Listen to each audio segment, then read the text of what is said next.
Salam Bapak, Ibu, dan saudara terkasih di dalam nama Tuhan Yesus. Dimanapun Anda berada dan dimanapun Anda bisa mendengar rekaman ini, kita bertemu dalam program Jumpa dengan Tuhan untuk edisi hari ini. Sebagai dasar kebenaran firman Tuhan, saya akan bacakan dari Lukas pasal 15 ayat 17. Firman Tuhan berkata, "Lalu ia menyadari keadaannya.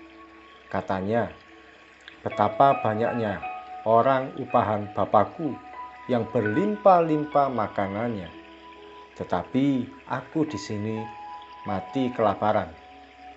Sahabat Kristus, kisah tersebut merupakan bagian dari perumpamaan anak yang hilang yang diceritakan oleh Tuhan Yesus. Sebuah perumpamaan yang begitu fenomenal dan sampai hari ini masih dibicarakan oleh banyak orang. Kita semua tentu sudah mengetahui awal hingga akhir cerita tentang anak yang hilang ini. Anak yang hilang ini atau anak bungsu sempat mengalami masa-masa yang menyenangkan dengan menghabiskan uang dari bapaknya. Namun satu kali semua hartanya habis. Dia melarat dan hidup serba kekurangan. Makan pun dia kesulitan. Tidak ada lagi sesuatu yang bisa dia nikmati secara layak. Sampai akhirnya dia ada pada satu titik yang disebut menyadari keadaannya. Poin menyadari keadaannya inilah yang membuat dia merasa kehidupannya jauh berbeda antara dulu dan sekarang. Dia juga menyadari betapa orang upahan bapaknya saja hidupnya masih layak daripada dia yang adalah anak bapaknya. Dia juga menyadari keadaannya yang serba terbatas, kekurangan, penuh dengan kesalahan, dan jauh dari bapaknya. Dia menyadari keadaannya, betapa dia membutuhkan bapaknya. Sebab hanya bapaknya yang sanggup menolong hidupnya. Ada betapa banyak hari-hari ini kita hidup dalam kesulitan dan penuh dengan pergumulan hidup yang tidak ada berhentinya. Kita mengalami kekurangan dan banyak tanggungan yang harus dibayar. Satu tanggungan belum selesai, ada lagi tanggungan lain yang harus dibayar. Ada juga yang mengalami masalah keluarga yang tidak terselesaikan. Pasangan hidup melakukan sesuatu hubungan yang tidak semestinya. Anak-anak berbuat semaunya. Bisa juga ada yang sakit bertahun-tahun tidak segera sembuh.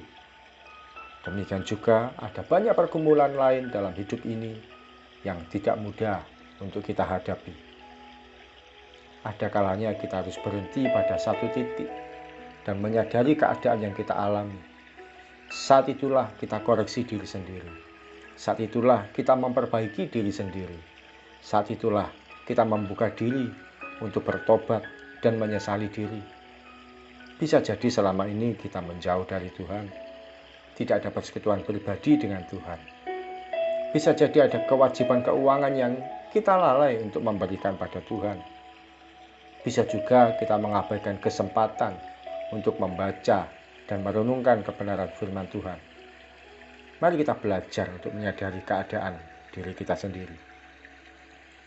Daud menyadari keadaannya yang berdosa setelah ditegur oleh Nabi Nathan. Petrus menyadari keadaannya setelah mendengar ayam berkokok. Tidak lama usai dia menyangkal Yesus. Paulus menyadari keadaannya setelah dia mendengar Tuhan berbicara dan matanya menjadi buta. Ketika mereka menyadari keadaannya, mereka berbalik pada Tuhan, berhenti dari dosa dan kesalahannya. Kehidupannya pun dipulihkan. Sahabat Kristus, saatnya kita belajar untuk menyadari keadaan hidup kita, menyadari posisi kita, mengerti sampai di mana arah hidup kita saat ini. Ketika kita sudah melangkah jauh dari hadapan Tuhan, saatnya untuk berhenti dan koreksi diri sendiri. Telunjuk ini tidak lagi menyalahkan orang lain, tapi mengarah pada diri sendiri. Ketika kita bersedia untuk dikoreksi, diperbaiki, dan diarahkan sesuai dengan kebenaran firman Tuhan, pelan tapi pasti Tuhan akan ubahkan hidup kita.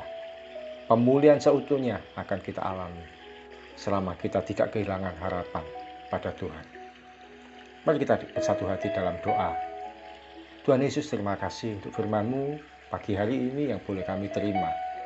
Kami boleh belajar untuk menyadari keadaan hidup kami ya Tuhan. Betapa kami ini membutuhkan Engkau. Betapa kami ini membutuhkan pertolongan-Mu. Betapa kami ini membutuhkan Tuhan dalam hidup kami. Untuk memperbaiki kehidupan kami yang jauh dari berkenan di hadapan Tuhan. Ampuni kalau selama ini kami semaunya sendiri.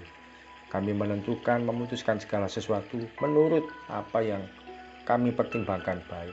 Kami berbuat semaunya, kami memuaskan keinginan kami sendiri. Dan hari ini kami mau belajar untuk menyadari keadaan hidup kami. Ubahkan kami ya Tuhan, tuntun kami seperti apa yang Tuhan mau. Ketika kami mengalami situasi yang tidak menyenangkan, hari ini kami tidak mau menyalahkan orang lain, tapi mengoreksi diri sendiri. Kami mau menyadari keadaan kami. Dan kami percaya, jika kami datang pada Tuhan, Engkau yang sanggup mengubahkan dan memulihkan kehidupan kami. Dengan caranya Tuhan, dalam waktunya Tuhan, kami mau ya Tuhan, untuk ikut saja apa yang menjadi kehendak-Mu. Terima kasih Tuhan Yesus, berkati setiap anak-anak-Mu dalam aktivitas hari ini, yang mencari nafkah dalam pekerja, Tuhan memberkati dimanapun, sebagai apapun, yang sekolah Tuhan memberkati, berikan hikmat, kecerdasan. Yang sebagai ibu rumah tangga pun Tuhan memberkati dalam kehidupan mereka di rumah, untuk menjadi penopang bagi keluarga mereka masing-masing. Dengan juga melayani-Mu ya Tuhan, memberkati mereka dimanapun Tuhan percayakan, dan berikan kekuatan dan kesetiaan. Terima kasih Tuhan Yesus, di dalam satu nama yang kami percaya, nama yang ajaib, yaitu Tuhan Yesus Kristus, kami berdoa dan mengucap syukur. Amin. Saatnya kita belajar untuk menyadari keadaan kita dan berhenti dari segala hal yang membuat kita jauh dari Tuhan, yang membuat kita mendukakan hati Tuhan, dan kita mengarahkan diri ke depan untuk hidup sesuai dengan apa yang Tuhan mau. Salam dari saya, Ogi Raharjo dari Mitspa Ministry. Tetap setia sampai garis akhir. Tuhan Yesus memberkati.